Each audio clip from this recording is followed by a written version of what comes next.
کئی زمانے میں اگر کچھ لوگ جانتے بھی ہیں صحابہ کی سیرت کو تو وہ صرف صحابہ کے غزوات اور قتال کے اور جنگوں کے واقعات سے جانتے ہیں، اور ان کو بھی زبان اس لیے بھلا دیا گیا ہے کہ اب قتال ہی نہیں ہے، قصہ ختم۔ حالانکہ اللہ کے راستے مال خرچ کرنے کا جو بنیادی امر ہے وہ اعلاء کلمۃ اللہ اور امت کو جہنم سے بچانے کے لیے انفاق ہے، اور خروج نفر بھی اسی مقصد کے لیے ہے کہ امت کفر اور جہالت سے نکلے۔ اس لیے اللہ کے راستے کے نفر کا تعلق علم کو پھیلانے اور امت کو جہالت سے نکالنے کے ساتھ ہے۔ اللہ کے راستے کا جو نفر ہے وہ قرآن میں اللہ کے بندوں کو جہالت اور کفر سے نکالنے کے لیے ہے۔ اس لیے سب سے پہلے جاننا چاہیے کہ اللہ کے رسول کی ناراضگی کا اس سے بڑھ کر کوئی سبب نہیں ملتا کہ وہ اللہ کے راستے کے خروج کو چھوڑ دیں۔ لوگ یہ سمجھتے ہیں تبلیغ مدرسہ ہے دین سیکھنے کا، تو جو سیکھے ہوئے ہیں وہ کیوں نکلیں، جو نہیں سیکھے ہوئے وہ اتنا نکلیں کہ سیکھ لیں کچھ۔ حالانکہ دین سیکھنا مستقل فرض ہے، دعوت دینا مستقل فریضہ ہے، دعوت دینا مستقل فریضہ ہے، دین سیکھنا مستقل فریضہ ہے۔ لیکن یہ بات یاد رکھنا سب کہ دین سیکھنا ایک محدود فریضہ ہے اور ایک محدود علم ہے، اس سے فراغت ہو جائے گی، لیکن دعوت سے فراغت نہیں ہوگی، دعوت سے فراغت نہیں ہوگی، تعلیم سے فراغت ہو جائے گی۔ اس لیے کہ فرائض اور احکام کا علم محدود ہے، لیکن امت کو جہنم سے بچاتے رہنا اور امت کو اللہ کے فرائض پر آمادہ کرتے رہنا یہ ایک جہد مستمر اور مستقل ہے۔ ورنہ خروج اور نفر کا مقصد صرف دین سیکھنا نہیں ہے، بلکہ دین کو قائم رکھنا نکلنے کا مقصد ہے۔ اس کے ضمن میں جو ناواقف دین کو نہ جاننے والے لوگ اس راستے میں نکلیں گے وہ دین بھی سیکھ لیں گے، اور سیکھنا چاہیے، لیکن یہ اصل نفر کا مقصد نہیں ہے۔ تو ہم نے عرض کیا کہ اللہ کے رسول کی ناراضگی ہے ان لوگوں پر جو اللہ کے راستے کے نفر کو چھوڑ دیں اور کھانے کمانے، زراعت، تجارت ان کاموں کے اندر مشغول ہونے کو، حلال کمانے کو اپنا فریضہ سمجھیں اور دین کے قائم کرنے کو اپنی ذمہ داری نہ سمجھیں۔ ان پر اللہ تعالی کی طرف سے ڈانٹ اور دھمکی ان لوگوں کے لیے جو اپنے گھر والوں میں رہ کر حلال کمائیں، ذاتی طور پر دین پر چلیں، لیکن دوسروں کو دین پر لانے کے لیے آمادہ کرنے کے لیے، دوسروں کو دین پر آمادہ کرنے کے لیے اپنے وطن کو، اپنے علاقے کو نہ چھوڑیں۔ اللہ کے دین کی محنت کو چھوڑ کر گھر والوں میں اور مال کمانے میں ہم سمجھ دیتے اگرچہ حلال ہی کیوں نہ کماتا ہو، حلال ہی کیوں نہ کماتا ہو، تب بھی مجرم ہے، تب بھی مجرم ہے۔ خوب غور کرنا چاہیے کہ قرآن نے اللہ کے راستے میں مال خرچ کرنے کا جو حکم دیا ہے، اس حکم کا اور مال خرچ کرنے کا جو حکم ہے وہ کس چیز سے متعلق ہے؟ لوگ بیچارے بیواؤں پر، یتیموں پر، مسکینوں پر اور مختلف خیر کے کاموں پر، زوایا تعمیر کرانے پر، کنویں کھدوانے پر، مسجدیں بنانے پر، ان خیر کے کاموں پر مال خرچ کر دینے کو صرف اللہ کا راستہ سمجھتے ہیں۔ حالانکہ انفاق فی سبیل اللہ اس آیت میں، جس آیت کو لے کر ابو انصار رضی اللہ تعالی عنہ اپنا واقعہ بیان کر رہے، یہاں فی سبیل اللہ سے صرف اور صرف اللہ کے راستے کی نقل و حرکت اور پھرنے پر مال خرچ کرنا ہے۔ یہ بہت عام بات ہے، ورنہ لوگوں نے فی سبیل اللہ کر کے خیر کے سارے کام مال خرچ کرنے کا معمول تو رکھا، لیکن اللہ کے راستے میں پھرنے پر مال خرچ کرنے کا دستور اور معمول ختم ہو گیا۔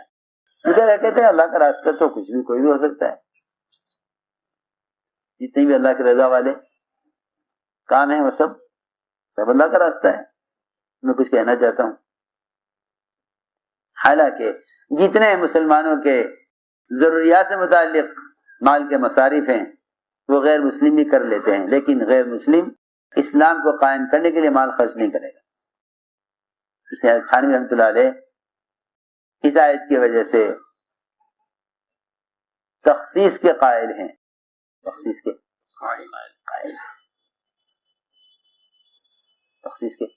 قائل وہ کہتے ہیں کہ ہاں یہ آیت مخصوص ہے اللہ کے دین کی محنت کے لیے. اور آپ غور کریں کہ کہیں بھی سوائے زکوٰۃ کے ادا نہ کرنے کے اور کہیں بھی نفلی صدقات نہ کرنے پر ہلاکت کی دھمکی نہیں ہے، سوائے اللہ کے راستے میں پھرنے پر مال خرچ نہ کرنے کی. بہت اہم بات، سوائے اللہ کے راستے میں پھرنے پر مال خرچ کرنے پر میں اگر کمی کی ہے تو اس پر اللہ کی طرف سے ہلاکت کی دھمکی ہے. ورنہ تو آدمی زکوٰۃ دے رہا ہے لیکن نفلی صدقات نہیں کرتا تو اس کے لیے ہلاکت کی دھمکی نہیں ہے. البتہ زکوٰۃ نہ دینے والے کے لیے بے شک ہلاکت کی دھمکی ہے. اگر زکوٰۃ کے علاوہ مال خرچ نہ کرنے میں دھمکی ہے تو وہ اس پر ہے کہ تم اللہ کے راستے میں پھرنے پر مال خرچ نہ کرو، کیونکہ ارتداد کا کوئی روکنے کا کوئی ذریعہ نہیں سوائے خروج کے، اور امت تک دعوت کے پہنچانے کا کوئی راستہ نہیں سوائے خروج کے. اس لیے یہ بات جاننی چاہیے اچھی طرح کہ اس دعوت کو سمجھنے کے لیے صحابہ کو سمجھنا ضروری ہے. تو میں نے عرض کیا کہ وَأَنفِقُوا فِي سَبِيلِ اللَّهِ وَلَا تُلْقُوا بِأَيْدِيكُمْ إِلَى التَّهْلُكَةِ، اللہ کے راستے میں پھرنے پر مال خرچ کرنے میں کمی مت کرو ورنہ تم اپنے ہاتھوں اپنے آپ کو ہلاکت میں ڈال لو گے. حضرت حیات الصحابہ کو مرتبی اس لیے کیا تھا، حضرت اس کتاب سے کام سمجھانا چاہتے تھے اور کام کرنے والے اپنے تجربوں سے کام سمجھانا چاہتے ہیں. حضرت اس کتاب سے کام سمجھانا چاہتے ہیں. ایسا جذبہ نکلنے کا ہو.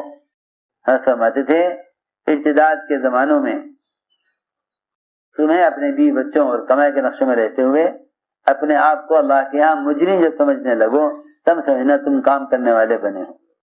جس تمہیں اپنے کمائی کے نقشوں اور بار بچوں میں رہنا ارتداد کے زمانے میں اچھا لگنے لگے، ارتداد کے زمانے میں برا لگنے لگے تو تب سمجھنا کہ تم کام کرنے والے ہو. اور اگر تمہیں یہاں رہنا اچھا لگتا ہے تو اپنے آپ کو مجرم یقین کیا کرو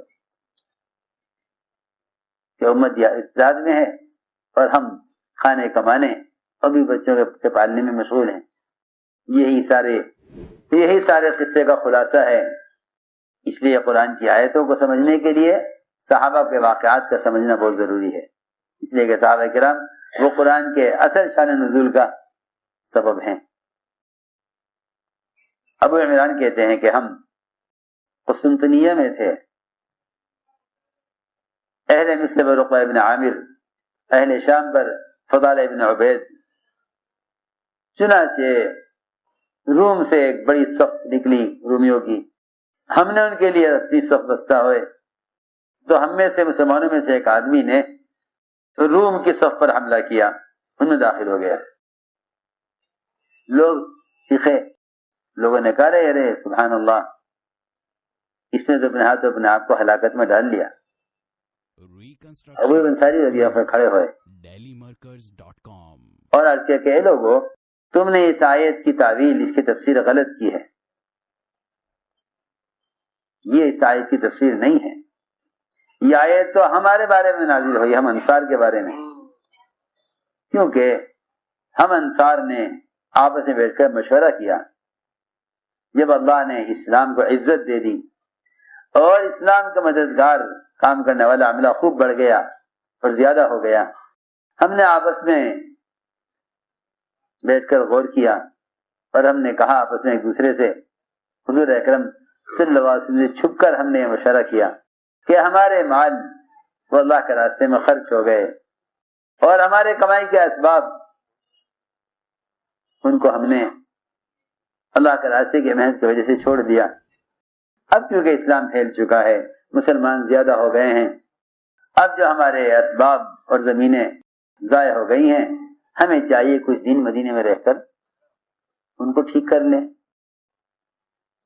ادھر ہم یہ مشورہ کر رہے تھے، ادھر اللہ رب العزت ہمارے اس ارادے کے انکار میں قرآن نازل کر رہے تھے۔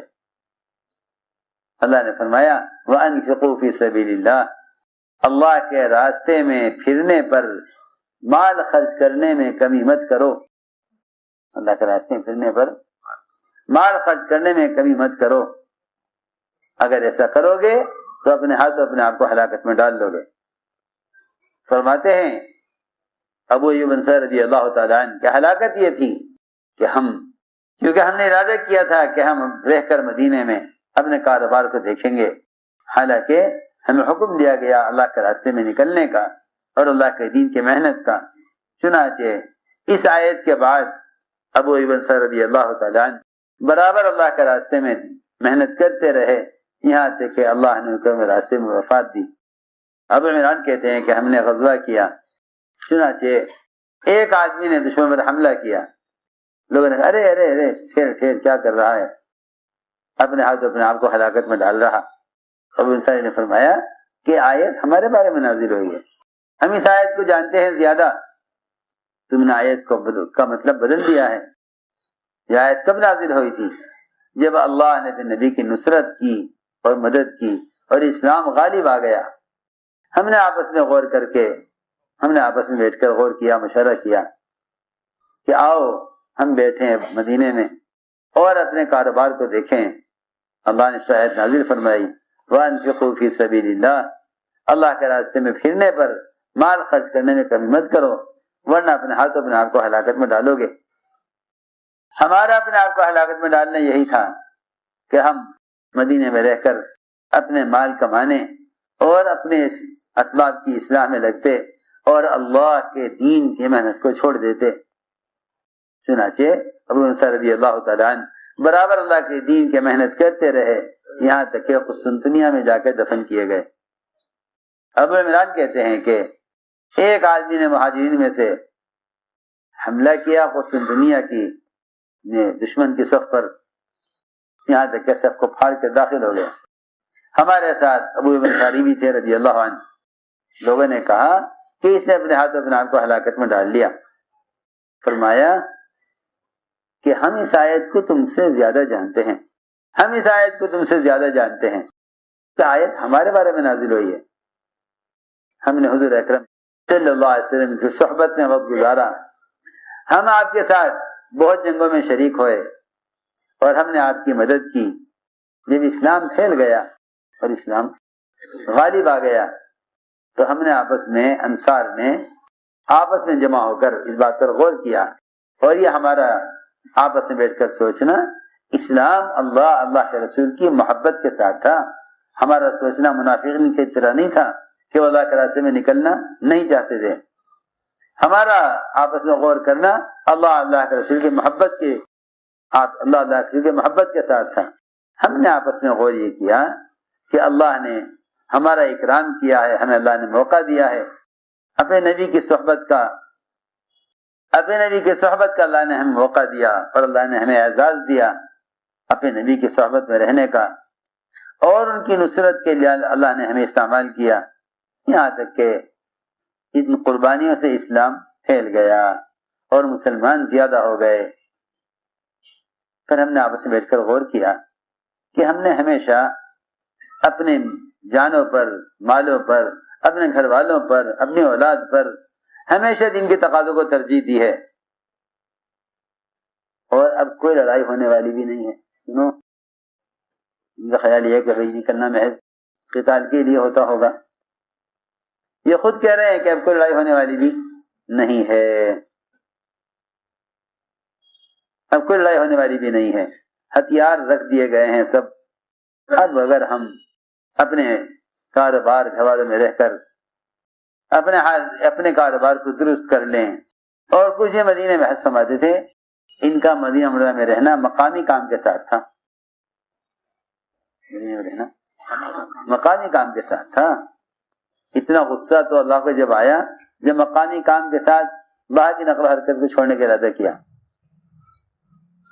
وہ بھی ہمیشہ کے لیے نہیں، کچھ وقت کے لیے، تو ہمارے اس ارادے پر اللہ نے آیت نازل فرمائی وَأَنفِقُوا فِي سَبِيلِ اللَّهِ وَلَا تُلْقُوا بِأَيْدِيكُمْ إِلَى التَّهْلُكَةِ، اللہ کے راستے میں مال خرچ کرنے میں کمی نہ کرو ورنہ اپنے ہاتھوں اپنے آپ کو ہلاکت میں ڈالو گے۔